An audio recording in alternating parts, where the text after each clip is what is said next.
بسم اللہ الرحمن الرحیم۔ السلام علیکم۔ یعنی دیسی بوٹی چینل پر خوش آمدید کرتا ہوں۔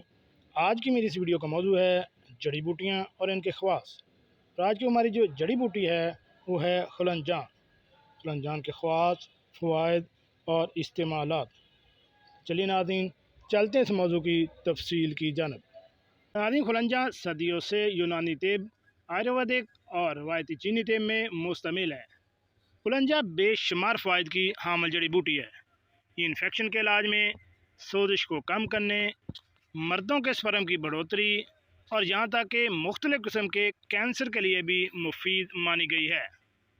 خلنجہ کی مختلف زبانوں میں اگر بات کریں تو اردو میں اس کو خلنجاں، عربی میں خلنجان، بنگالی میں کلیجن، تامل میں پرتتی، مرہٹی میں کلنجن اور سنکرت میں اس کو کلنجن بھی کہا جاتا ہے۔ اگر خواص کی بات کی جائے تو خلنجہ کا پودا 2 میٹر تک لمبائی میں ہوتا ہے۔ پتے 1 سے 2 فٹ لمبے اور 4 انچ چوڑے اور نوکدار، اوپر سے زیادہ سبز اور نیچے سے ہلکے روئیں دار ہوتے ہیں۔ پھول گرم موسم میں چھوٹے سفید رنگ کے ہوتے ہیں۔ پھال چھوٹے لیموں کی طرح گول اور لال یا پیلے رنگ کے ہوتے ہیں۔ جڑ لمبی، بے ڈول، گلابی بادامی رنگ کی اور ذائقہ تیز مگر لذیذ ہوتا ہے۔ اسی جڑ کو دیسی ادویات میں استعمال کیا جاتا ہے۔ خلنجہ کی خاص بات بھی ہے۔ خاص بات یہ ہے کہ بعض لوگ اس کو غلطی سے پان کی جڑ بھی کہتے ہیں۔ پان کی بیل ہوتی ہے جبکہ خلنجہ کا پودا ہوتا ہے۔ مقام پیدائش کی اگر بات کی جائے تو مشرقی پاکستان، جنوبی ہند اور بنگال۔ مزاج میں آتا ہے گرم، خشک، درجہ دوم۔ اور اگر افعال کی بات کی جائے تو مفرا، مکوی کال، مکوی و مسکن معدہ و جگر، بارد دافع امراض، بلغمی سوادی، کاریا، مسکن اوجا باردہ اور مکوی با۔ نفع خاص کی بات کی جائے تو یہ مکوی با و مفرا قلب ہے۔ مضر میں یہ ہے کہ حافظ بول کے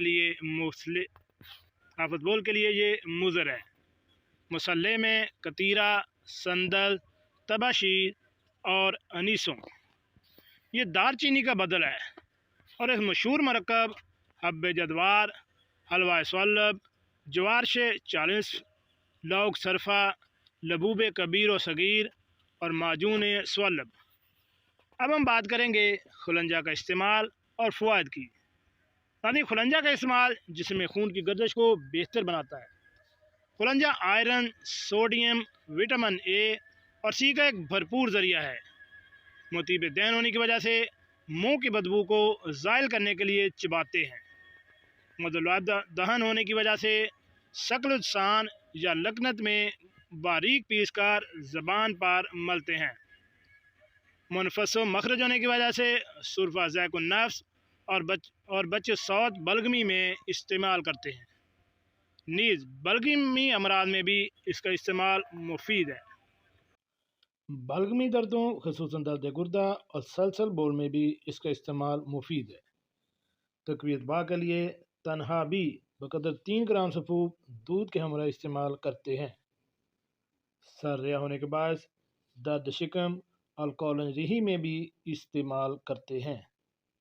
چالی ہونے کی وجہ سے اس کا سفوف جلد کے داغ دھبوں کو زمادیہ طلا مفید ہے۔ بوڑھوں کی کھانسی یہ عموماً ہر وقت رہتی ہے، منہ میں اس کو رکھتے ہیں یا اس کے سفوف کے ساتھ گڑ شامل کر کے بیر جتنی گولیاں بنا لیتے ہیں اور انہیں چوسنے سے کھانسی کو آرام آتا ہے۔ خلنجان کی جڑ کو باریک پیس کر شہد اور ادرک کے رس میں ملا کر پینا کھانسی، نزلہ زکام، گینٹھیا کا درد، عرق النساء اور دیگر رہائی امراض میں مفید ہے۔ مکوی باء مسکن ہونے کی وجہ سے تقویت باء کے معجونوں اور سفوفات میں خلنجان کا استعمال نہایت مفید ہے۔ عمل تنفس کی شکایتوں میں بالخصوص بچوں کے لیے اس کا استعمال مفید ہے۔ بچوں کی کالی کھانسی میں خلنجان پیس کر شہد میں ملا کر بطور لوک چٹانا مفید ہے۔ خلنجان اور ملٹھی پیس کر شہد کے ساتھ چٹانے سے سینے کے تمام امراض کو نافع ہے۔ کھانے والے اور زیادہ بولنے والے لوگوں کو اس کی جڑ چوسنا مفید ہے، کیونکہ یہ آواز کو صاف کرتی ہے۔ اس کی مقدار خوراک 1 گرام سے لے کر 3 گرام ہے۔ اور آخر میں ہے احتیاطی تدابیر۔ ناظرین، حاملہ عورتیں اور دودھ بنانے والی مائیں معالج کے مشورے سے بغیر اسے ہرگز استعمال نہ کریں۔ جی تو ناظرین، کیسی لگی آج کی میری یہ معلوماتی ویڈیو؟ ایسی معلوماتی ویڈیو حاصل کرنے کے لیے میرے اس چینل دیسی بوٹی کو